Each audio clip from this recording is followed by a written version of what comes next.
Hi, I'm Megan and welcome to my kitchen. In today's What's for Dinner video, I'll be sharing with you what meals we had this past week. Our dinners were easy to make, budget friendly, and delicious. So if you're looking for some weeknight meal ideas for your family, just keep watching.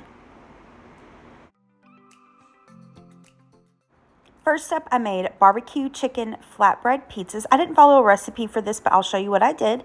So here I've got a cookie sheet I sprayed with a little cooking spray. I'm going to add my flatbreads to that. My oven is preheating to 400 degrees. Now, I am going to sprinkle a little bit of olive oil onto the flatbreads, and here you could also add whatever seasonings you'd like. I'm going to spread out that olive oil and then put this into the preheated oven and bake this for about 5 to 7 minutes or so. Once that has baked, it's time to add on my sauce. So I'm going to use the Kinder's barbecue sauce. You could use marinara sauce, pesto, Alfredo, buffalo, ranch, use whatever you've got on hand or whatever you like. So I'm going to spread that out and peep little Pepper there to the side. He was coming to and see if I had dropped anything for him. Once I've got that barbecue sauce spread out, I'm going to add my toppings. Now, here I was trying to recreate a pizza that we have at Boom Ba's.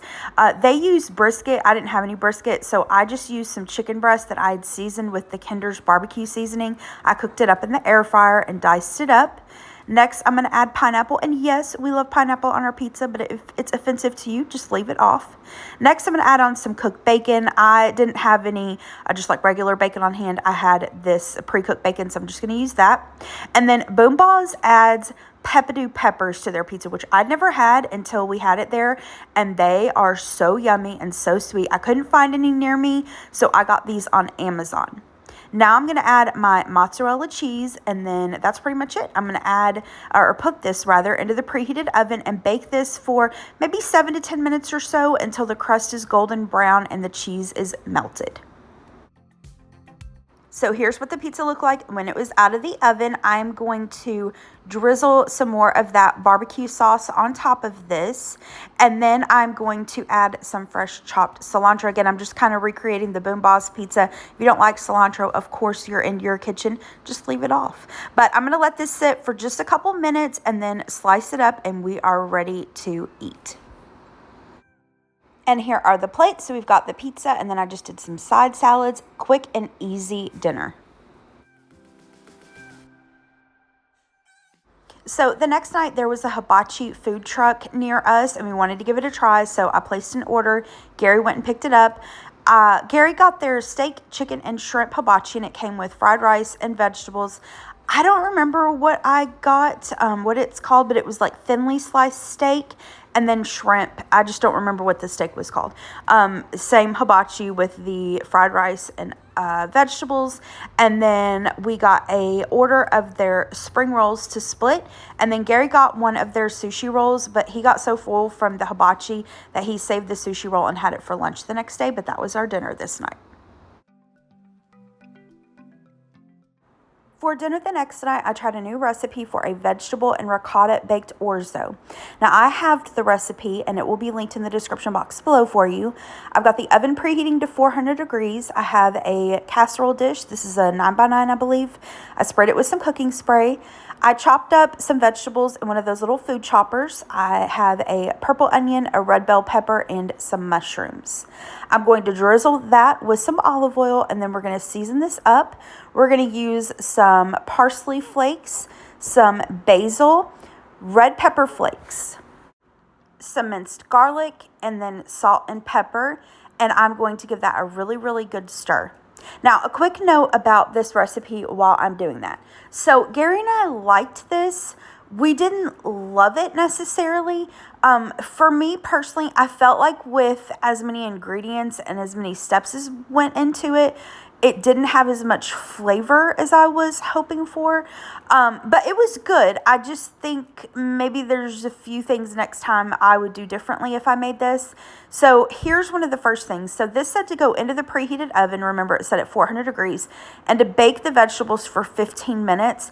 Total personal preference, I would have baked this for probably 30 minutes because the bell peppers and onions were still kind of crunchy, and I just prefer them to be softer. So that's the first thing that I would do. So after that 15 minutes of baking, you remove this and then add in some chopped spinach. Give that a stir until the spinach starts to wilt. Once it started to wilt, you're going to add in a can of fire roasted diced tomatoes. We're going to stir those in, and then it's time to add in the ricotta cheese. After I add in the ricotta cheese, I'm going to give that a really good mix until it's really well combined. Next, I'm going to add in my orzo. Now, if you're not familiar with orzo, it looks like rice, but it is a pasta. I'm using whole wheat, so it's probably going to take a little bit longer for this to cook all the way through. I'm going to give that a really, really good stir, and then add in the chicken broth.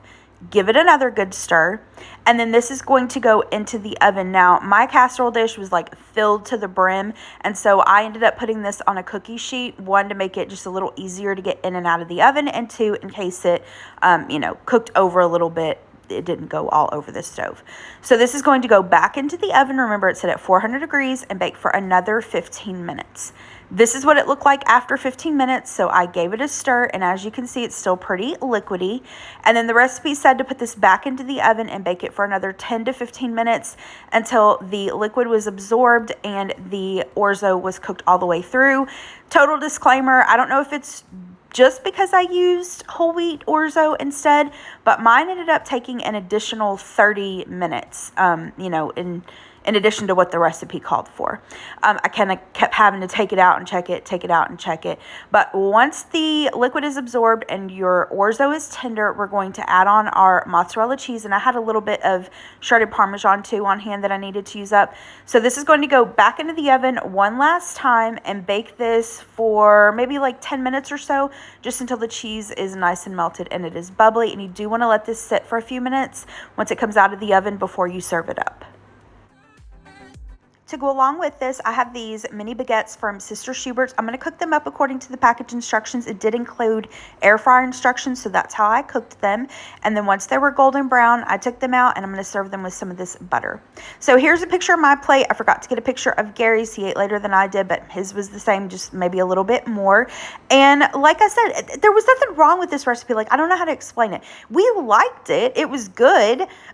It's just, we didn't necessarily love it. We weren't just like fawning all over it. And for me personally, I felt like there was kind of a lot of prep, a lot of ingredients. I had to babysit it a lot. So I don't know that I would make it again. But like I said, there was nothing wrong with it. It was good. If you're looking for a vegetarian, inexpensive, budget-friendly meal that is super filling and will feed a lot, I would recommend you give this recipe a try. You can always give it a taste and add some more seasonings or whatever you feel like it needs it. But yeah, this was our dinner this night. So for the next day, I really, really did not feel like cooking. And to be completely honest, I almost ordered takeout, but we'd already eaten out once this week. And I was like, no, let me just find something. So I dug around in the freezer and pantry to see what I could come up with. Earlier this day, I'd gotten a rotisserie chicken from Kroger. I was going to meal prep some stuff for us for lunch. And then I had these turkey brats or sausages, whatever you want to call them. I had this bag of cheesy broccoli, carrots, and cauliflower in the freezer that needed to be used up. And then in the pantry, I had these little cups of the rice-a-roni. One of these was the broccoli cheese flavor, and the other was the 4 cheese. And so, yeah, that is what we did for dinner. I just cooked the rice cups up according to the package instructions, microwaved the frozen vegetables according to the package instructions. I wanted the sausage, so I just split it and cooked it in the air fryer. And then for Gary, I just warmed up some of the rotisserie chicken, and that was our dinner this night. Super quick and easy, and I used up some stuff that I had on hand. For dinner the next night, I tried a couple new recipes. Both of these were from the America's Test Kitchen Mediterranean Cookbook. I mentioned this last week. I found this on Amazon. If I can find their recipes online, I will link them in the description box below for you. So first up, we're going to need some toasted slivered almonds. So I just put some slivered almonds in a dry skillet, cooked them on medium heat until they were toasted. I'm going to set them aside to cool. Now, we're going to start on the side dish, which is a brown rice salad with asparagus and goat cheese. So for the brown rice, you need cooked brown rice. I'm just going to use the stuff in the microwave packet. I just microwaved it according to the package instructions. I'm going to take the rice once it's cooked, spread it out onto a cookie sheet that has been sprayed with a little bit of cooking spray. I'm going to add a little salt, sprinkle on some fresh lemon juice, and then let that sit and cool for about 15 minutes. In this skillet, I've got some olive oil heating up. I believe this is on medium-high heat.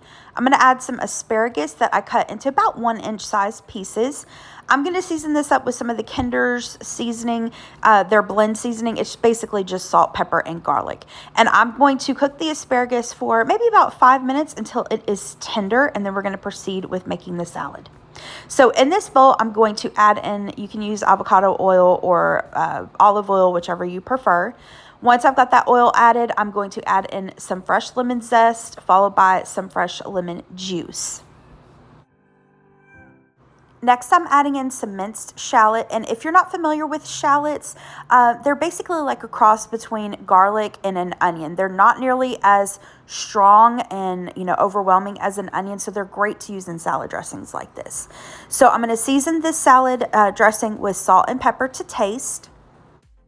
And then I apologize, I thought I was filming, but obviously I wasn't. So what I've done is, to that salad dressing, I added in the brown rice that had been cooled, the cooked asparagus, those slivered almonds, some chopped parsley, and now I'm going to add in some goat cheese that I'm going to crumble up.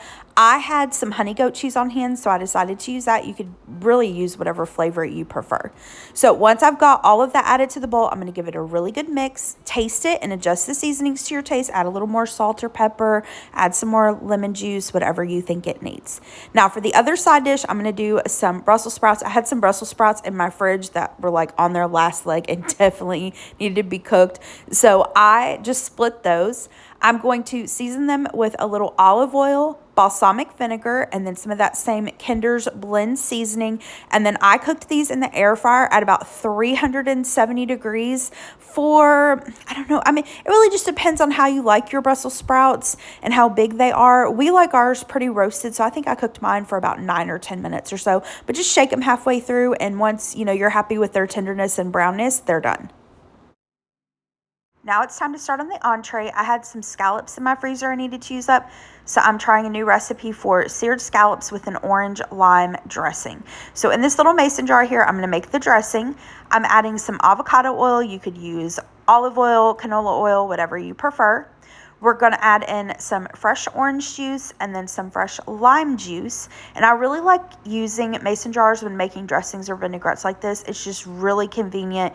You can really mix it up really well. And then whenever you go to serve it, you can just give it a little shake and it's ready to go.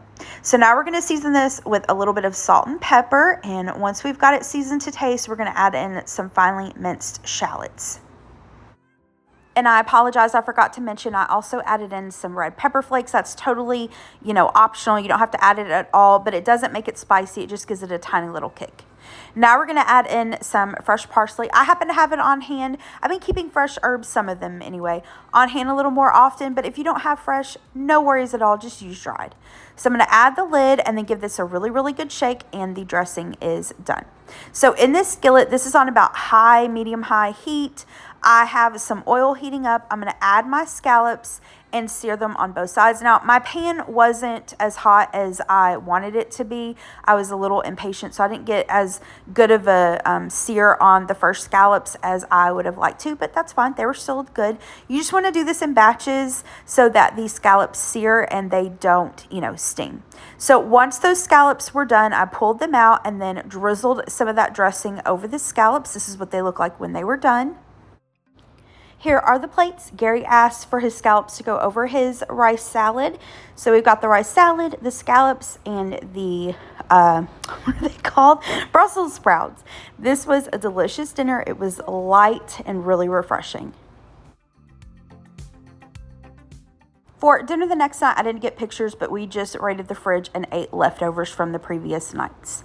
Now, for the last dinner in this week's video, I made baked pesto chicken parmesan. I've made this before, but it's been years. I'll have the recipe linked down below, but it's so easy. I'm going to start out, though, with the side dish because that's going to take a little bit longer. I'm making some roasted, garlic parmesan potatoes. I've got these Yukon Golds that really need to be used up. They started to get little eyes on them. So I just popped those off, washed them really well, cut them into about quarter-size pieces. I'm going to drizzle them with some oil. And then to season these up, you can totally use whatever seasonings you like. I'm going to do some Italian seasoning, onion powder, paprika, garlic powder. And of course, just like with everything else you're in your kitchen, instead of Yukon Golds, you can use russet potatoes, red potatoes, fingerling, whatever you've got on hand or whatever you can get on sale that week. So in addition to the seasonings I mentioned, we're going to add some grated Parmesan cheese. You can use freshly grated. I didn't have any on hand, so I'm just using this stuff in the container. We're going to give that a stir. And I forgot to mention, I also added some salt and pepper to these potatoes. I don't know where that footage went. But anyway, I'm going to add those to a greased baking dish and then spread them out so they're in a single layer. And I baked these at 400 degrees. Remember, it was preheated. I baked them for about 15 or 20 minutes, gave them a stir, baked them for another 15 or 20 minutes until they were golden brown and fork tender. Now, for the baked pesto chicken parmesan, like I said, this is so easy. It's just a few ingredients, and it is so flavorful. I've got this little casserole dish. I sprayed it with some cooking spray. In here, I've got some boneless, skinless chicken thighs. You could use chicken breasts, of course, if you would prefer to do that, but the chicken thighs, one, can be less expensive, but two, because it's dark meat, they are so much more juicy and flavorful. So to season up the chicken, really you could just do salt and pepper. I'm using some of the Kinder's blend because it's just salt, pepper, and garlic. I'm going to season both sides, and now we're going to add on some pesto. You could of course use homemade if you prefer. I'm going to use store-bought. I'm using the Rayos today. It was my first time using this. Now, once we've got the pesto spread on just one side of the chicken, we're going to add some marinara sauce. Again, you can use homemade, your favorite, jarred. And then once we've got the marinara sauce spread out, it's time to add the mozzarella cheese. I've got some fresh sliced mozzarella cheese. So we're going to add that and then bake this in the oven. Now, the recipe said to bake this covered for, I think, like 15 or 20 minutes. I forgot to cover it. So I just baked it for a total of, I think, like 35 minutes or so. You just want to make sure that you cook your chicken until it's at least 165 degrees internal temperature. Once it was there, I did allow the chicken to rest for a few minutes before I served it up, and I garnished it with a little fresh basil. For the other side, I did just a quick, simple salad. We have this Ken's creamy Parmesan peppercorn dressing. This dressing is really tasty. It really reminds me of a Caesar dressing, so that's kind of what I was going for with this salad. I've got some shredded green leaf lettuce, some croutons, cherry tomatoes, and then some shredded cheese. So I just basically combined all of that and gave it a really good toss. All right, here are the plates. So we've got the baked pesto chicken parmesan, some of the roasted potatoes, the salad, and Gary and I like to dunk our potatoes in ketchup. This was so good. Like I said, that chicken parmesan with the pesto, it adds so much flavor. And then on top of that, using the chicken thighs, it's just juicy and flavorful. Such an easy, delicious dinner. And it's a lot lighter, you know, and a little healthier than the traditional chicken parmesan where you bread it and fry it and all that jazz. And it's a lot quicker, a lot less mess. So I hope that this gave you some dinner inspiration. Thank you so much for watching. I hope that you liked this video. If you did, hit the thumbs up button below and subscribe to my channel if you're not already. And I hope you have a great rest of the day.